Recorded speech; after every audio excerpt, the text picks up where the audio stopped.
There's a little tea. There's a little tea of how I got a little extra money for school. Just being knowledgeable and educating yourself on what you can potentially qualify for and using that information to affect your decisions and plan ahead is incredibly important.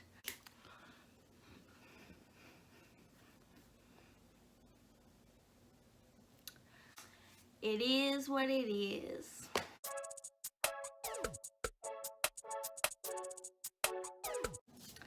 Hey y'all, it's Amanda Perda. Welcome back to my channel. I'm going to be doing something a little bit different today. Today we're going to be talking about college and paying for college. Now, I am fortunate enough that I just graduated with a little 2-year degree. I'm transferring in the fall to pursue my 4-year degree. And as of today, I have no student loan debt. Yay! Now, part of the reason for this is I chose to go to a community college. If you have a community college in your area that you can go to, I cannot recommend them enough. If you're someone like me who, had an interesting high school experience, I did not get scholarship offers or anything outside of high school. I didn't even get tops because of some stuff that happened in high school. I wasn't a bad student or anything. I was just homeschooled and things weren't recorded correctly. So I was kind of starting completely fresh when I started my freshman year of college. So that being said, I applied for the FAFSA, I got financial aid, and I've pretty much been supporting myself since I was 18. Now, I have been fortunate enough, I've been living with family, not necessarily my parents, but my aunt, uncle, and stuff, so I haven't had huge living expenses. But other than that, I've covered, car notes, car insurance, other insurance, anything that comes up, phone bills, food, grocery, gas, all, any car repairs, all of that has been my responsibility. I've been covering it for the last couple of years, in addition to getting through school debt-free. A big reason that I was able to get through school debt-free was because of financial aid. And not only did financial aid cover community college, because community college is so much cheaper than going to a 4-year school from the get-go, but I even qualified to get a little bit of a refund back. I could make a whole nother video about filling out the FAFSA, and if you're an independent person and what makes you an independent person, and if you have to get verified and all of those things about financial aid. I can make a whole nother video about it. I'm not going to go into it in this one. So basically I had to work, obviously, to pay for my things, but I was in a fortunate enough position that because I chose the route of going to a community college first instead of a 4-year university, financial aid was enough to cover that. So financial aid is government money, either in loans that are subsidized, unsubsidized, or grants. I went to school on the Pell Grant. I qualified for the maximum amount of the Pell Grant based on my income and the fact that I was able to apply independent of my parents' income. That means that I qualified for just over $6,000 a year in grant money, which is great. That's great. That grant money is free money. You don't have to pay it back. You just have to be in good standing. You have to be a full-time student in good standing at your school. And it only goes for so long. There's a lifetime limit. I believe it's either 5 or 6 years that you can get it, and then that's it. You either graduated or you didn't. You did something with it or you didn't. Just a couple more quick notes I wanted to make regarding my personal experience and how I got to where I am. First of all, everybody's situation is different. Everybody's experience is different. Everybody's opportunities are different. So just because this is what works for me doesn't mean that if you do everything exactly the same, that's going to be exactly the same for you. Just going to be different. But it is advice based on what did work for me, and hopefully you can take some things and apply it to you in your situation. I knew that when I finished at this community college, I would be intending on going to a 4-year university, which I am enrolled in and planning on going to in the fall.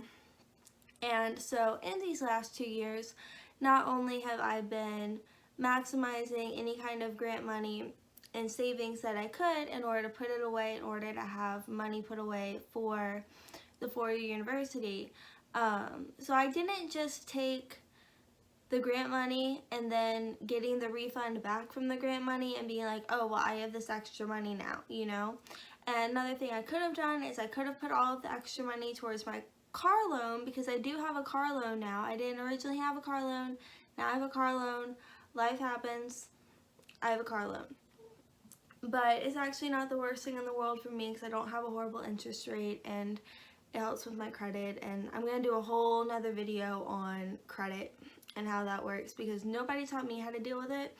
And even though I feel like I did pretty well with managing my money at a young age, credit is something I was behind the game on for sure. And I definitely had to learn some hard lessons because of that maybe could have been prevented if I had known more at a younger age. So I'm going to make a whole nother video on credit. But today we're talking about college and paying for college. Someone asked me in my chat thing, does paying off some of your student loans help your credit? And meaning that, does paying off some of your student loans while you're in school help your credit? Now, I'm not the perfect person to ask because I don't have student loans. However, I do have some familiarity with how they work. There's a difference between private student loans, which you would get just like from a regular bank, and then there's federal student loans. If you have federal student loans, which that means that you filled out a FAFSA, they gave you a financial aid offer. The financial aid offer may or may not have included a grant, probably definitely included subsidized and unsubsidized loans, and you took one or both of those loans, right? So if you took those are federal student loans. Federal student loans do not get reported to the credit bureau until you have graduated from school or dropped out of school for a certain amount of time. Let me do my research on that real quick. Okay, I'm back. I was right. Federal student loans do not start getting reported to the credit bureau until you have graduated or the deferred amount of time on the loan has reached and you have, started making payments on it. The deferred amount that I'm referring to means that when you get that loan, they don't immediately expect you to start making payments on it like you would a car loan or a house note or something like that. They don't expect you to have that money. That's why they're giving you the loan, so you go get your education, get a job, then pay it off. So there'll be a certain amount of time, whether it's 2 years, 5 years, 10 years, certain amount of time on the loan, and you should know what that amount of time is before you are required to start making payments on it. That does not mean that you shouldn't make payments on it if you are able. It just means that you won't absolutely be required to make them until that deferment period is over. If you make them before then, it will not affect your credit, given that it is a federal student loan, given that it's not reporting to the credit union, to the credit bureau yet. However, it is not a bad idea to pay down your student loans while you're in school if you have the means to, because that means that you're not collecting so much interest on them. Because even though you're not required to make payments while in school, if those payments are deferred, they're still collecting, or you're still earning interest each month that goes by that no payments are made on the account. I didn't make up the rules, that's just how it works. So if you can pay your interest or you can make small payments on it, it does help you in the long run, but if it's a federal loan, it will not affect your credit score. Conversely, if you have private student loans, it will affect your credit score in a positive way because those loans are being reported to the credit union at the time that you receive them, even if there is a deferment period, if that makes sense. So, I hope that helped. I hope that answered your question. I will be talking more about credit and credit cards and why you need it and why it sucks and why it's just not a really great thing that our society has, but you can make it work for you if you do it correctly. Below, please comment them. I'll be happy to answer them to the best of my abilities. Now, so in addition to financial aid and grants, there are obviously scholarships. Scholarships or something that I don't really know about because I'm going to school without scholarships. Now, I do qualify for a scholarship at the school I'm transferring to because I have an associate's degree. So it's a transfer scholarship, and they have a base transfer scholarship, which just means that you're transferring your credits over, and because you have X, Y, and Z GPA, you qualify for this much money in a transfer scholarship. If you have an associate degree and X, Y, and Z GPA transferring into this college, you get more money than you would if you just had credits.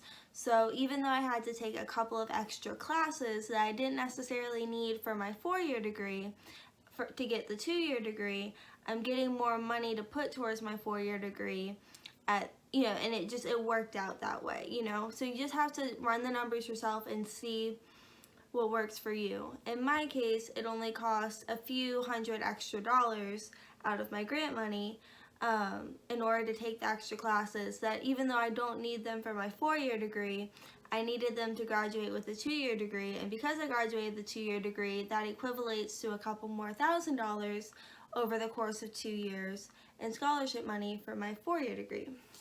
So just being knowledgeable and educating yourself on what you can potentially qualify for and using that information to affect your decisions and plan ahead is incredibly important. If I had not been saving my money correctly, or maybe if I was putting all of my money towards my debt that I do have, which is not a bad idea at all, but if I had done that, I wouldn't have the money in the bank that I have now, which I will now need in order to potentially get through the next 2 years also debt-free, despite the fact that my tuition bill is going to go up quite a bit because I'm going to a 4-year university, not a community college. Now, there are a few things I did to prepare for this. I prepared for an estimate of how much my tuition was going to cost. Now, when you go onto your prospective college's website, you should be able to find a list of tuition and fees per semester. It might go per year, it might go per semester. You should look for credit hours of 12 or 15. 12 is typically for if you're taking 4 classes a semester, 15 is if you're taking 5 classes a semester. If you're planning on getting a 4-year degree in 4 years, then you should be taking 5 classes a semester. So that's how that works. And then you look at, there's usually 4 columns with 4 different numbers in it. But I think it's like in-state, non-resident, out-of-state non-resident, in-state resident, non-state, something like that. So pick your prospective column, look at it per semester, multiply it by 2, and that's your estimated cost for the year. Now, there's 2 different things to look at. There's tuition and fees, and then there's cost of attendance. Cost of attendance is a number that schools come up with in order to give the government a good idea of how much money a prospective person needs in order to live for that year, including tuition and fees. So they estimate how much transportation is going to cost, how much food is going to cost, how much miscellaneous things are going to cost, in addition to your tuition and fees. And the reason for that is so that when you get your financial aid offer, that the loans that the federal government offers you are equivalent to what you could potentially use in a year. My advice to you, if you are trying to stay out of debt, is to go off of your estimated tuition and fees. That is the extra money that you need. That is the extra money that you need for school. And my advice to you is that if at all possible, all of your savings and grant money and scholarships and anything that you get should go towards strictly tuition, fees, books, like strictly school related things. Because I find if you're in a position to work and go to school at the same time, it is manageable to live potentially off of your work earnings month to month. And then anything else you get, scholarships, financial aid, grants, tuition assistance from the job that you're working at. Always, always, always, if you're looking for a full-time job, a part-time job, whatever you're looking for, if you're looking for a job in high school that you know might extend into college, always look and ask in the interviews if they offer tuition assistance. Fast food place I used to work at offered tuition assistance. It was at a base level, you had to be a manager. I ended up becoming a manager for a year. And so it was $2,000 a semester. But you had to work a certain number of hours, you had to be in a good place in the company, and you also had to be enrolled in a business or culinary program, and you had to submit your grades. And that was to get the tuition assistance. And then they sent me a $2,000 check that I put in the bank, put it aside, even though I did not need it for school at that time because my school was paid for with my grants. I knew I would need that money eventually for the university. So that money has been sitting in the bank, stacking up with any other extra money I could put away. So now I feel that I am in a position that I'm ready to go to university with the money that I have, provided that there's no surprise emergency expenditures that I'm going to need to dip into long-term savings for. Now, so that was just my experience with tuition assistance. I know McDonald's offers tuition assistance. I know Starbucks offers to pay for you to go to online school. Like, it has to be a very specific online school, but like, hey, if that fits what you want to do, please go work at Starbucks, get your school paid for. Obviously, then there's military benefits if you go into the National Guard or the Air Force or something like that. That will pay for school as well, but you have to serve for a certain amount of time during and afterwards. But yes, always look. I know McDonald's offers a good tuition assistance program, which I'm like high-key looking into. Like, your girl might be slumming up in McDonald's making that tuition assistance money at some point. Not my favorite potential job ever, but if the check is right, your girl's willing to go work at McDonald's, okay? One other thing I wanted to mention, going back to the financial aid thing, like I said, in order to get the tuition assistance from the fast food place I was working at, I had to be classified as either a culinary or a business major. Neither of those things were things related to what I wanted to do in the end. However, at that time in the community college, I went ahead and I classified my major as business administration. Even though I was still able to take whatever classes I needed in order to get my degree, they were all first and second year classes anyway that everybody has to take if you didn't test out of them already in high school. So they were all generic classes anyway. But because I classified it as business administration instead of an art degree, I qualified for the tuition assistance. And some people might think that's scammy. Okay, if that's what you think. But I will say that even when I met with my financial aid advisor and my academic advisor at that school, they even asked me about that. Like, oh, I see that you're under business administration, but is it because of like financial aid or grants that you'd be qualified for because of this? So they know how to play the game too, okay? They all just want the government's money, or in this case, the fast food restaurant's money, who was not really paying me well enough for the kind of job I was doing anyway, but that's neither here nor there. But there's a little tea. There's a little tea of how I got a little extra money for school, and it is going towards school. I could have spent it on a TV or a bed or whatever I wanted to spend $2,000 on, but I put it aside and I put it towards school. But I'm going to talk more about that in a separate working while in college video. I know I'm going to be referencing so many other videos. To be honest with you, it's really hard for me to narrow down these topics because in a way they're all really interconnected, but I realized that if I just tried to jam everything I know about all of these topics into one video, it would be 3 hours long and no one would ever watch it and it wouldn't be useful for anybody. So I need to break it down. Today is just college stuff, and I might forget stuff and have to make a part 2, but if that happens, you know, it is what it is.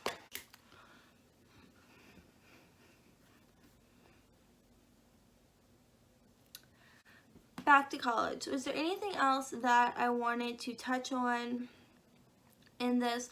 Oh, so another college related question. Why is college so expensive for out-of-state people? That's a good question. I don't know exactly why things are the way they are and that college is more expensive for out-of-state people, except for the fact that colleges make a lot of money. They get a lot of money given to them by the government, and also there's a lot of money in people paying them for tuition, whether it's through grants or not. So colleges are big money makers, both as private and public universities. So especially if it's a public university, it's going to be a big stimulus to the local economy. And this is just off the top, right? Like, I didn't do a ton of research on this. There may be many other reasons for it, but I would say the simplest solution is that people want to keep their money local, or governments want to keep their money as local as possible. So if this person just graduated from high school and they're about to go spend $100,000 somewhere, the state wants them to spend it at one of their public universities and not at another state's public university. So offering cheaper, even though it's a drastic difference, I don't know why it's so drastic, but it's very drastic, the difference in in-state and out-of-state tuition at a lot of universities. It's just because the in-state is trying to keep and motivate the student to stay in state. I also think there is a motivation in American society. I'm not saying everybody's like this. I'm just saying I think there is kind of a mindset in American society for a lot of people to kind of grow up and go off to college. So there can be a big motivation for kids to want to go out of state for a multitude of reasons, not only just for this dream college that they have that is not in the same state that they're in, you know what I mean? But yeah, so I think that's why it is. I think it's just because states want to keep their money local and they want to reward people for staying and stimulating the economy as an adult. Because let's say all of the good schools were in Wisconsin. Everyone would just go to Wisconsin for school, and Wisconsin would be collecting all of the college money for everybody. But because there's kind of a reward for staying close by, it kind of evens the playing field a little bit. But anyway, so that's it. That's the video. I know it's going to be a mess to edit because I'm all over the place, and hopefully I'll get like some cute graphics in there or whatever. Let me know if you enjoyed this. It's a little bit different than my other videos. For whatever reason, I'm feeling a lot more confident about this video than I felt in my other videos. So I hope you feel the same way. I hope there's a reason for my confidence and that you enjoy it and benefited from it.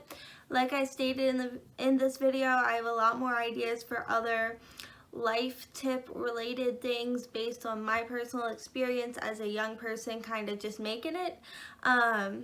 So let me know if you have any questions below.